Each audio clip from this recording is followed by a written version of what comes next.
Hey, what's up you guys? Welcome back to my channel. My name is Eling, and in today's video, I'm going to be talking to you about how to improve your work-life balance. I am a 28-year-old who graduated college in 2019, and since then I have been working in corporate America for the last 6 years. So I work in oil and gas, and this industry is known to be very high-paced, very high-risk, high-reward, and very stressful. And I have always gotten a lot of feedback that I am very good at my work-life boundaries, and I'm really good at balance. So let's jump into my 3 tips on how to improve your work-life balance. Let's go.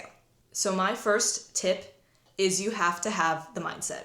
Work-life balance is a choice. I truly believe that work-life balance is completely a personal choice, and it is up to you to choose your work-life balance and how you want to live your life. It's honestly a little controversial, first advice, because I have recruited at college campuses before, and a question that is often asked by a lot of students looking for their first job is, what does the company do to help your work-life balance? What will the company do for me to allow me to have that flexibility in my life?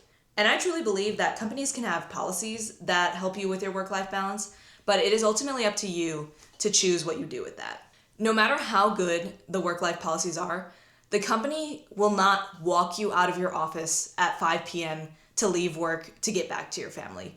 It is solely your choice to do that. And so the first thing you need to change to improve your work-life balance is literally the mindset. Like, just think about it. Especially if you are salaried, you are literally getting paid to work a specific amount of hours. So why would you give more of your valuable time, above 40 hours a week, to essentially work for free? Do you want to give up time in your life where you could be spending time on your hobbies, your family, just furthering your relationships to essentially work for free? I know I wouldn't.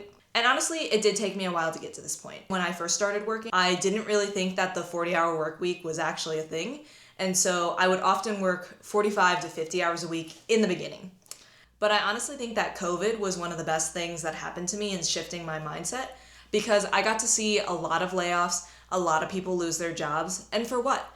Even the very hard workers would end up getting laid off or forced retired. So it really shifted my mindset that the company really has no loyalty to you. If there's a downturn, something bad happens, even if you're a hard worker, you could just get laid off. And so if the company has so little loyalty to you, why would you give them more of your time? Like, they can so easily just lay you off. So why would I give you even a minute more of my time that I could be furthering my life, improving myself, yada, yada, yada? Ultimately, to summarize this whole tip, no one will care about you as much as yourself. And so you need to be the one that makes the change in your life and starts to prioritize work-life balance, or you will get into these habits where you're working hours and hours, you start burning out, and you start to wonder if corporate America is really for you. You need to work to live and not the other way around. All right, so now you have adopted the mindset, so let's get on to tip number 2. You need to have the discipline to leave work. So my advice to you is to pick a time that you will leave the office and try to stick to it the best as possible.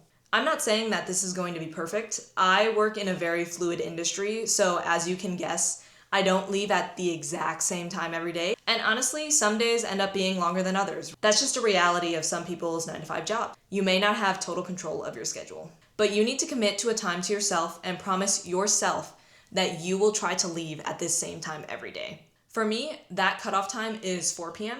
with a very hard cutoff at 5 p.m. You will not see me working past 5 p.m. if it's my own choice. And honestly, if you need it, just find an excuse to use to justify yourself leaving.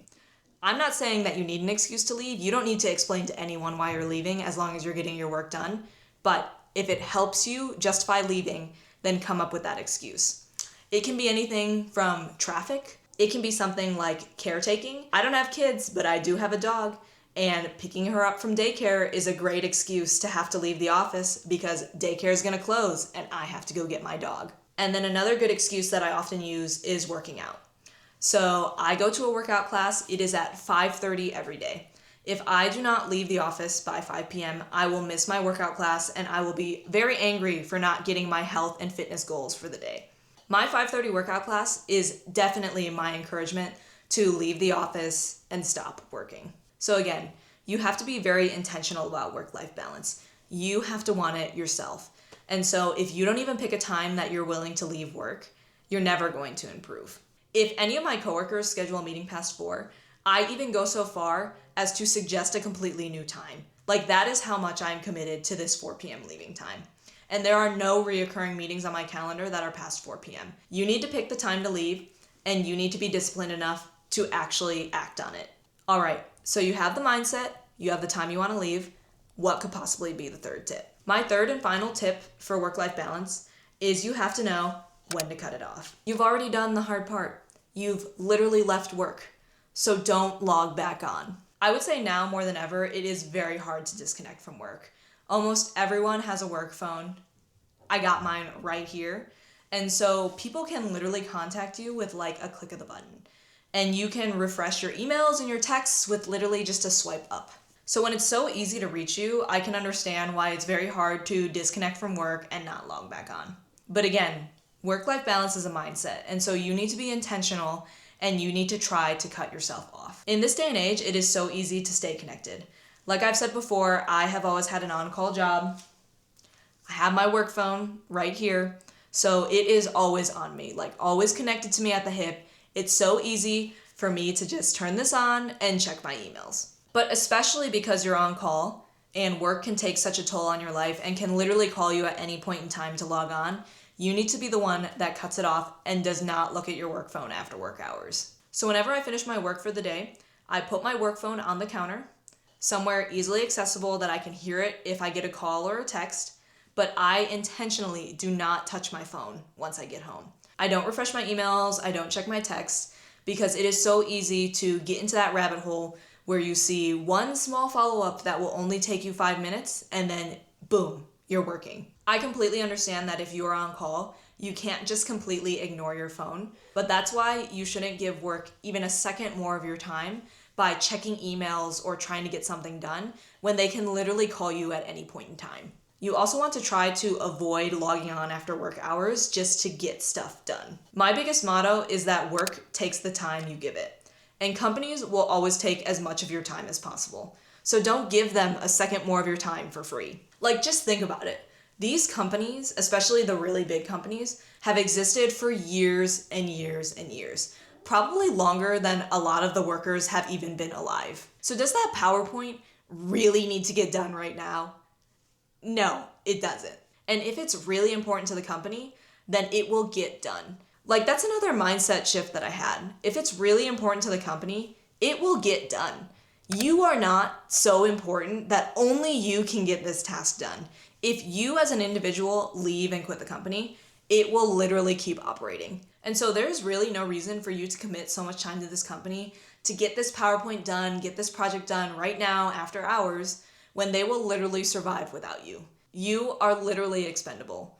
So again, don't give them an extra second of your time for no reason. And I want to empathize because I have worked in manufacturing my whole career, and there are definitely jobs that just have terrible work-life balance. Like, it's just a function of the job itself.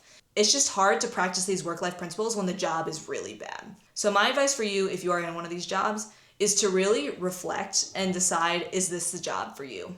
I'm very clear when I talk to my managers that these jobs that have terrible work-life balance are not jobs that I'm interested in at all. This is a very personal choice, but I don't care if it stunts my career. I don't care if I need this high-stress job to become the VP of a company. I'm just not going to do it because I prioritize my own time more than my work. It's really the working to live mindset. And so if you are in one of these stressful jobs and you are really wondering how to improve your work-life balance, the first thing that you should go through in your head is if you actually want this job and what it's going to give you. If you're really unhappy and really stressed and you don't care for the work accolades that this job will bring you, I really suggest that you start looking for a new role or just leave the company in general, because no job is worth your mental health. So those are my tips on how to prioritize your work-life balance and working towards that 40-hour work week in corporate America. Well, thank you guys for watching. I really appreciate it if you made it this far. If you like this video, please leave a like and subscribe, and leave a comment below ranking your work-life balance from 0 to 10. 0 being the worst, 10 being the best. Thank you guys for watching. Bye.